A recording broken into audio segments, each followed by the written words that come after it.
And it's time to take a look at stories making the headlines in Nigerian newspapers. I have with me in the studio journalist Dare Odufowokon and lawyer Jide Ologun. Gentlemen, good morning. Thank you for joining us on TVC Breakfast. All right, we head straight to the papers now, and I begin with the blueprint. Labour wants governors implement new minimum wage before December the 31st. We'll be looking at that story shortly. Well, to the front page of the Daily Trust now, telcos kick as federal government orders NCC to reduce data cost. They are robbing Nigerians. Senate reduction in 5 days, not possible, operators. To the front page of News Direct, federal government targets 80% revenue from non-oil sectors. Fowler. And on the front page of the Daily Times, court to Buhari, others halt Operation Positive Identification as group seeks withdrawal of troops from Southeast roads, says soldiers dehumanizing Ndigbo. On the front page of the Nation newspaper, Buhari can rule Nigeria from anywhere, says Oshomole. Deep Onshore Act Amendment, a great step. On the front page of the Vanguard, tips for contracts. Outrage trails presidency's attack on ex-presidents. Cock and bull story, Junaid Mohammed, prove it IBB spokesman. Call them to account, Oshuntokun. Name, shame them, says Afenifere. Presidency went too far. ABC Nwosu give us names, figures, Shehu Sani. All right, to the front page of The Guardian now. How rising seas may wipe off Lagos, others by 2050. Experts recommend urgent massive investment in barriers, say improved global warming statistics won't stop disaster. And finally, on the front page of the Daily Sun, CAT stops Operation Positive Identification. All right, gentlemen, let's go back to the story on the front page of the blueprint. Labour is warning governors, says they must implement the new minimum wage before December the 31st. We're in November, and we have seen the governor saying that we are going to pay this money based on our capacity, and Labour has asked them to open their books. We haven't seen that. Is December the 31st feasible? It's between capacity and reality now. And from what we have on ground, the state government, quite a number of them are claiming that they don't have the capacity to pay. And we have advised on this issue. While coming up with these policies, we need to look at the environment. You know, considering the economies of the state now, where it's been reported that over 20 of the 36 states we have in Nigeria are not fiscally feasible. So how are they going to cope? So we just keep going around the circle. So my advice would be that we should look beyond the payment of the minimum wage itself. Look at how we can make our economy enabling. Because if you ask me, even if the governors claim they can pay the 30,000 minimum wage, today, what is the value within the concept of the macroeconomy? Perhaps it might lift some Nigerians off that poverty mark, because from the reports we're getting, about 94 million Nigerians are living in poverty. There are grades of poverty. We have abject poverty, we have relative poverty. And let me use the benchmark of the price of a bag of rice right now, which is about 25,000 naira. Absolutely. That is, if you remove that from 30,000 naira, what happens? And that is just about food. You are not talking about transportation. You're not talking about the cost of even generating power if you have that luxury. And that is what we are talking about. So how are they going to cope? And that is why we may not be able to fight corruption successfully, because these workers are still being engaged. So how are they paying the school fees of their children, paying their rent, coping with the daily challenges? And then on the other side, we have also said the affluence and the flamboyance in the elite group has not reduced. And so, and some of us asked the question, if we can afford to spend 186 billion naira on the 2019 election, I think it's a function of prioritization. And we must do something about it, because the Nigerian workers is not priority. Is that what you're saying? Exactly, because if we are focusing on productivity like some other countries in the world, you consider what we have in our constitution, which is section 16 of the as amended, that says that the government should pay reasonable living minimum wage. And the question is this a living wage? Or how reasonable so is we this? need to look at this. And we're talking about fighting crime, fighting corruption, and we're talking about equity, because the intention of the International Labour Organization is that those in that vulnerable bracket should be protected. And we just want to say that we also connect with sustainability. It's not about forcing them to pay. How do we sustain it? Might look at this differently. December the 31st being feasible. Yeah, I think I'm a bit different, and I'm different. I predicted a showdown here on this show between Labour and the state governors, even at a time when many were already rejoicing over the signing of the 30,000 naira.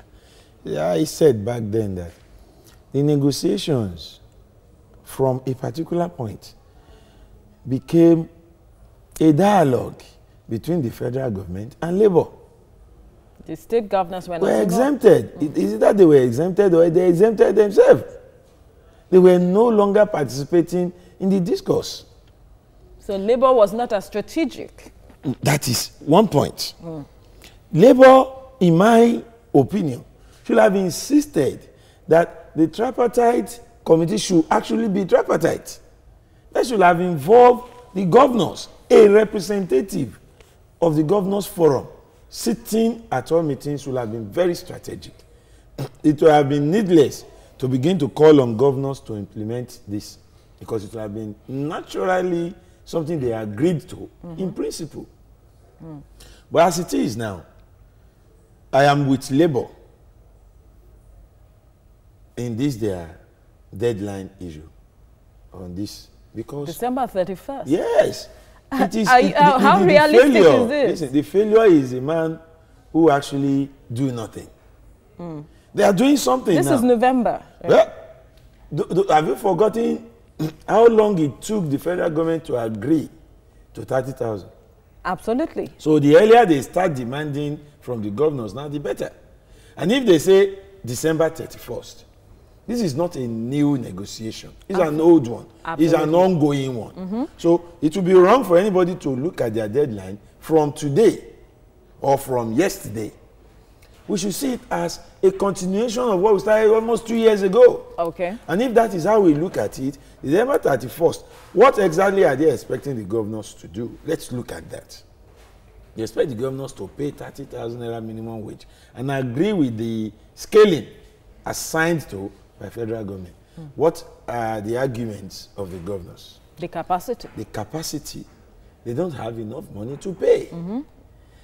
Well, I want to look at it this way. If Labour, I am impressed with Labour's attitude to this. For the first time in a long time, the Labour at the national level is not leaving the states to deal with workers the way they wish. And this is good. In times past, for example, let's be specific. When minimum wage became 18,000 naira, almost 8-9 years ago, we're talking about 2011 or so. Do you know that till today, some states are not paying 18,000 naira? Absolutely. And Labour at that time did practically almost nothing about it. But now, perhaps they took a cue from what happened then, or the workers at state level have found a way of reminding and perhaps NLC the economic and situation now. Or the economic situation now. They are saying, look, we must carry along workers at every level. At state level. Yeah. Beautiful. But the governors are saying, look, the federal government may be able to pay. We don't have the capacity. I am not saying they are lying. I'm only saying with a little adjustment here and there, some states will be able to pay. What kind of adjustments? We'll look at that. We have been talking about the style. Barrister used the word flamboyance. I want to simply put it down to style. You know, we have our way in Nigeria. Absolutely. The style of our own democracy is expensive. If we cut down a governor, last week I appointed 138 aides. One governor.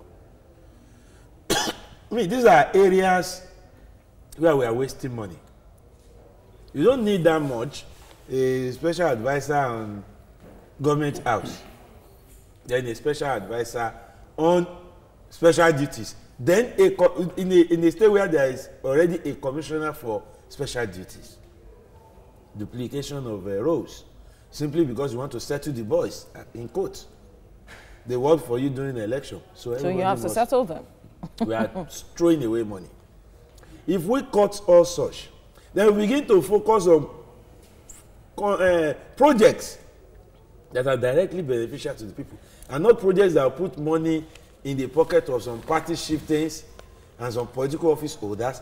You will discover that if we do direct labor in some areas, we want to do drainages in 4th Street, and you are bringing Julius Berger, or you are bringing. They want quality. But there are contractors, and there are people in the Ministry of Works and this, who are trained engineers, trained this. If we put them to do some of this thing in direct labor, we will save government costs. So invariably, invariably, all we need to do is look inward for some states. Right. There are other states. We have to end it now. There are other states, even if they look inward, they may not be able to pay. Then the federal government should look in the direction of such a state. We heard of bailouts in time past. It may not be out of place. But the question is, where is the mechanism to deal with the failure to pay?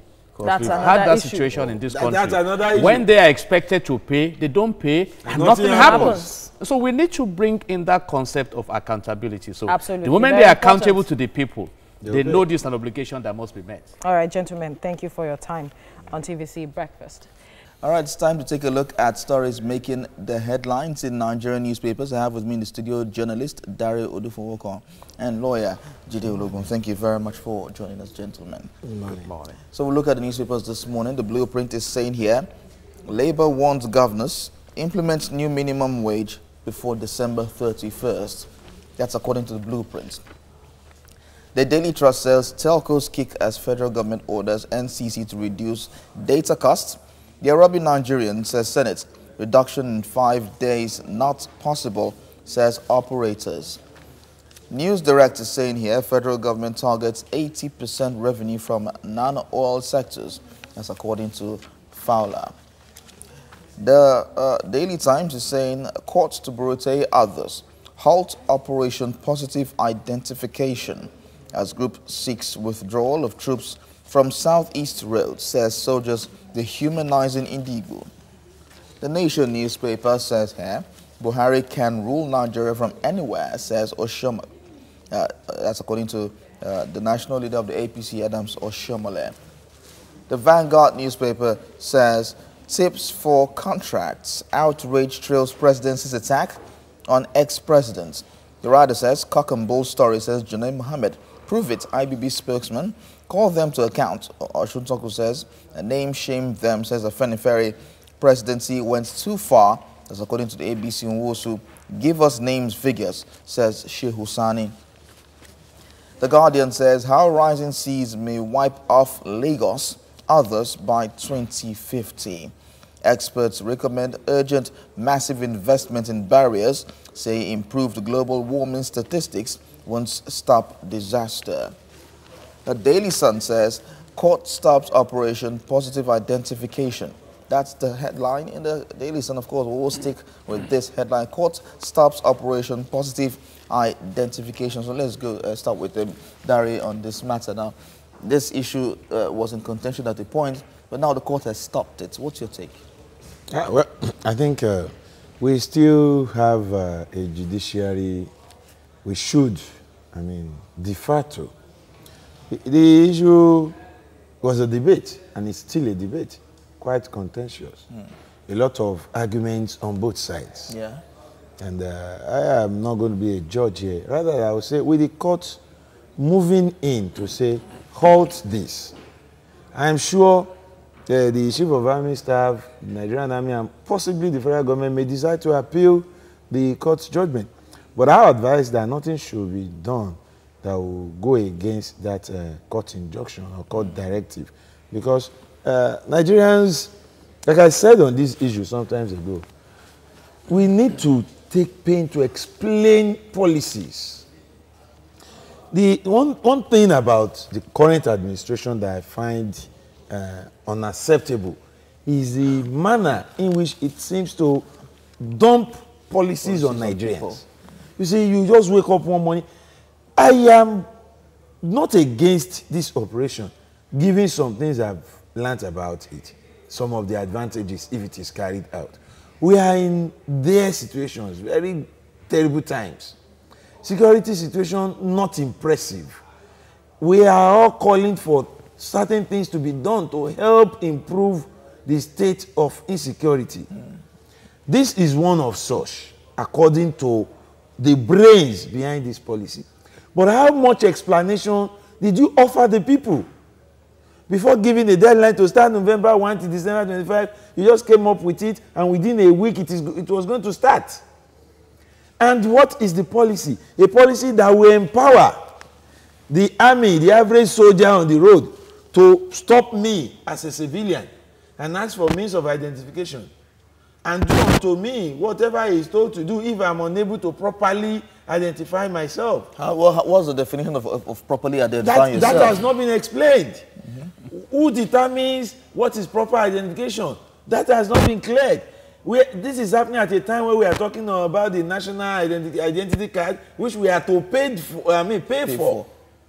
That is still in contention. Now, you now bring that to bear on the average mentality of the Nigerian soldier. Give the Nigerian soldier an inch, he will take a mile. Before he has the power through positive identification to stop me, he's already notorious to brutalize the civilians, unarmed Nigerians. Now you are telling him you have a duty to identify, and then you can understand what you have just told him. He is not a soldier from the United States of America or Europe. He's a Nigerian soldier. Let's hear Barrister Chidi on this matter. You know, I'd like to touch on deep issues here. Right now in Nigeria, some kidnappers dress like soldiers. So it's a serious matter for me. So how am I going to identify who is real in checking my identity? Number two, what form of identity? Some people have applied, they are claiming any identity card. How do you verify the authenticity? All right. Number three, I'm afraid that insecurity has become a business for some. And I expressed my concern before the 2019 election, where insecurity was allowed to fester, to bring in the military interventions. And we saw the experience in Rivers State and across the country, and how that election has been described as very far from credibility. All right, so then we have the northeastern part of the country, the northern part where bandits are operating. Let these soldiers go there. People are revealing where Boko Haram, where they hide and things like that. I foresee a militarization of this country. No, but are we declaring a state of emergency? The mindset is, since the insurgents are trying to explore other parts of the country, we need to find out who they are. And so that brings me to the claim of the military, that this is an intelligence exercise. The FBI rounded up some suspects in cyber fraud, and I doubt if they went about checking ID cards. I believe that this government knows what to do in dealing with the insecurity in the country. And I'm addressing it. I'm so glad that Barrister Falana San went to court in respect of this. I must commend him. And the court has said maintain status quo. If not, you may wake up on your bed one day and you cannot step out of your door because there's a military man out there. What is democracy? And I'm addressing politicians now. There are serious issues. We are still dealing with the e-registration of illegal migrants that came into this country. We don't know where they are from. The president has even disclosed some of them are from Libya, from everywhere, from Niger and everywhere. We can see the level of kidnapping and different kinds of crime. Recently, 2 justices were kidnapped. The other one has not been released by now. You see, so what does that mean? So if insecurity has become someone's business, it's worrisome. And finally, I don't want to hear that this positive identification project is going to cost my country 3 trillion naira. This country can be secured. And like I keep saying, if you have the privilege of bringing security and peace to this country, and you let that privilege elude you, history will record you that in your own time, this country was like this, because this country will not remain like this. Okay. We need, you know, and like Mr. Dari brilliantly mentioned, stakeholders engagement. All right. Why should I be in a militarized environment? Or are we now saying we are in a war situation? So I think there are better ways of dealing with the insecurity we have, and I thank all those who are responding to this. If not, one day you find a militarized democracy in operation in Nigeria. All right, Dari, I don't need that. All right, Dari, Barrister mentioned something about intelligence gathering. Do the men of the army have the wherewithal, the gadgets, and everything to embark on that, rather than have the positive identification tag that we're supposed to have? Well, they would explain to you that Operation Positive Identification is one way of carrying out intelligence. But there are covert ways of carrying out intelligence. That's another way. Do we have that way? Let's look at it this way. They are in the business of securing this country. We are not. There are certain things they will do that we may feel is not right, but we should not just condemn it outrightly. What do I mean? I believe there are other ways of doing this. I also don't still think this is a bad way of doing it. But prepare Nigerians. Part of intelligence gathering is also to give information. Okay. We are going to be carrying out certain things. This is how we intend to do it. Set the rules. Let the rules be clear. This is what you will be identified with. Take it, for instance, a soldier stops you, not me this time, I've used myself as an example, you, and he says, let me identify you, and you bring out TVC ID card. And here's a soldier who is not even letter. We see some of them. I've given my identification to a soldier who turned this upside down in this country. That happens, and the guy cannot see, and he feels this is not an identity card, and he descends on you. If there are rules, passerbys could intervene and say, no, okay, that is what they say it should show you.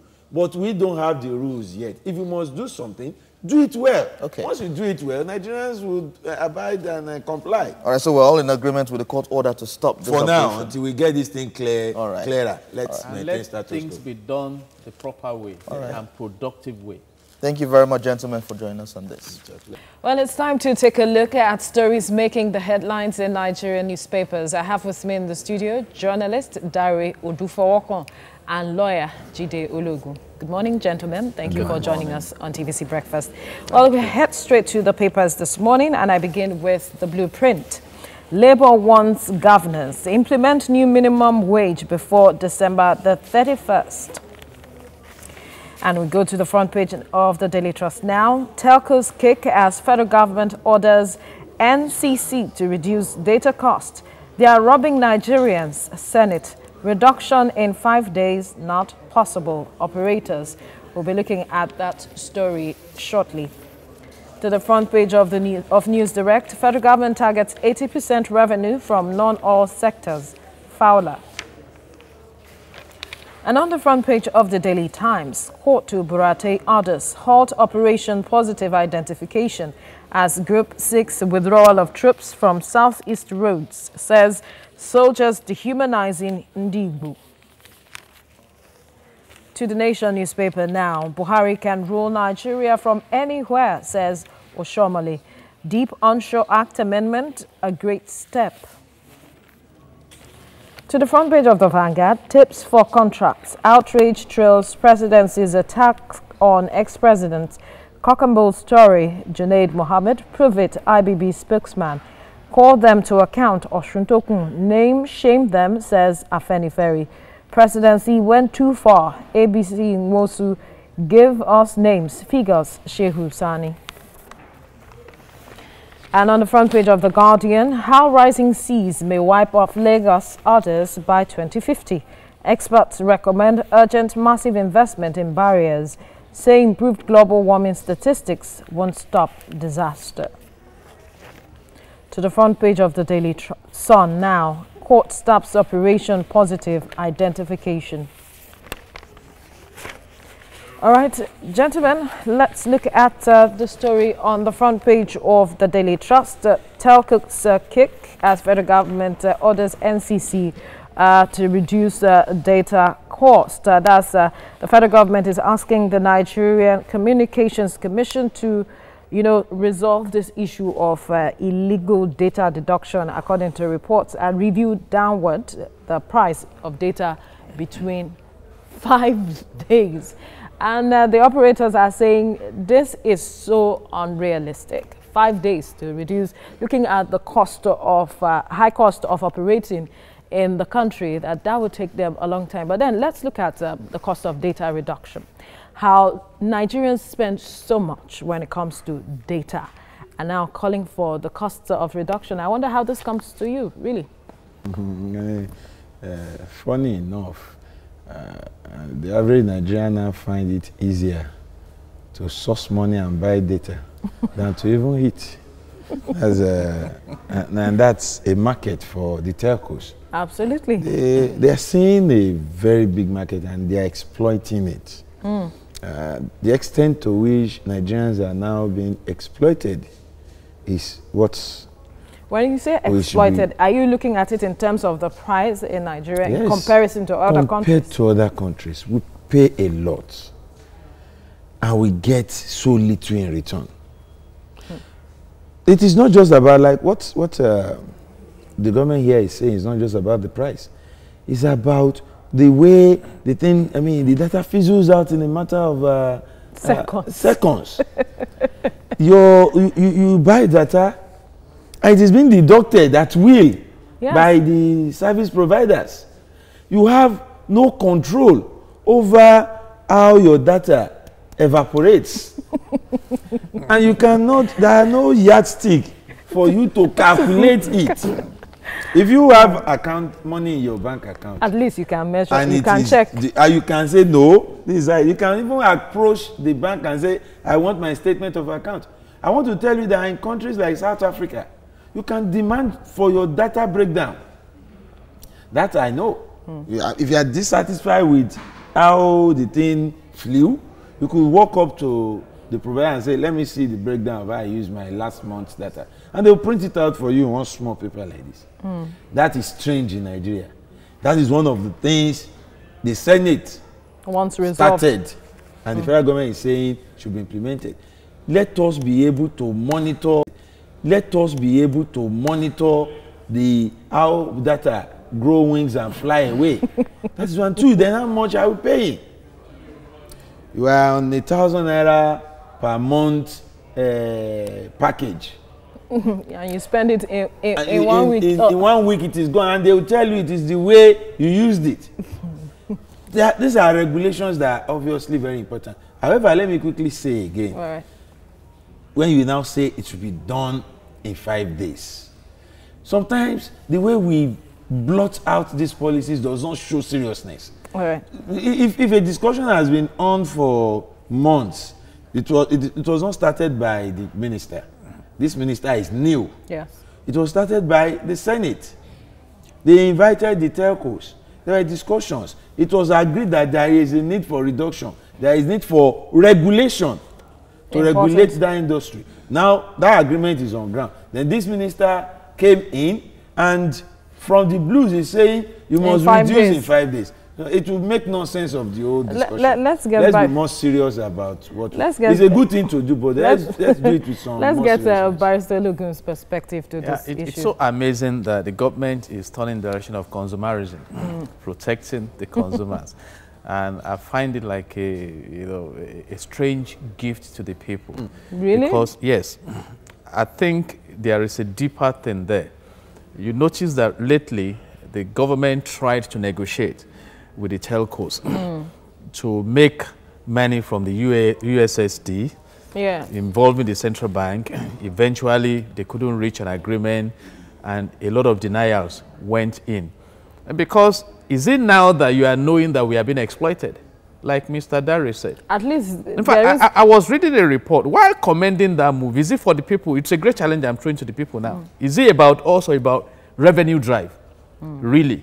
Because what you find now is that they sit down and negotiate. We came up with this value-added tax.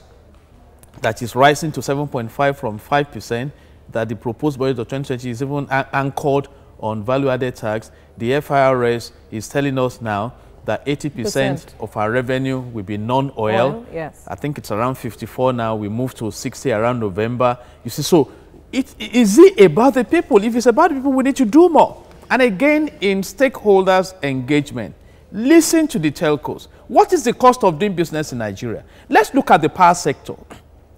And if this is the case, I'm very happy that my government is interested in helping me preserve my money. Can we now go to the estimated billings that the PACN roll out to the people, the distributors, what do they call it? These crazy billings. Can we now go to ensuring that prepaid meters are perhaps they are taking one step at a time. Take all these things together. Don't let it appear like a brigade in 5 days. So what? So how are we going to implement that now? And the government has been warned by the telcos that these policies will discourage foreign investors. We need a consistency in our policy direction. We are talking about sustainable development. It's not just this palliative jumping. This is a palliative. I think so, because I want to see how it should be sustained. I will be glad if eventually we achieve this. But the big question is, what alternatives do we have? That is the point. Have we not been at the mercy of these telcos? And if you dig deep now, you may discover that some big ones are collecting money from them. What have we not read? What have we not heard about Nigeria? So if we are going to be interested in the people, let it be on the platform of sincerity and let it cut across board. And we can now claim that we are beginning to have I wonder why it's so difficult to believe, issues like this were coming from the government. The trust capital has collapsed. I think we have a trust issue. Barrister Alogun is coming across to me as somebody who has been disappointed so much by, like some of us too. You see, when you make it a point of duty to disappoint people you are serving, it will get to a point, even when you mean well, it will sound you are trying to exploit them even.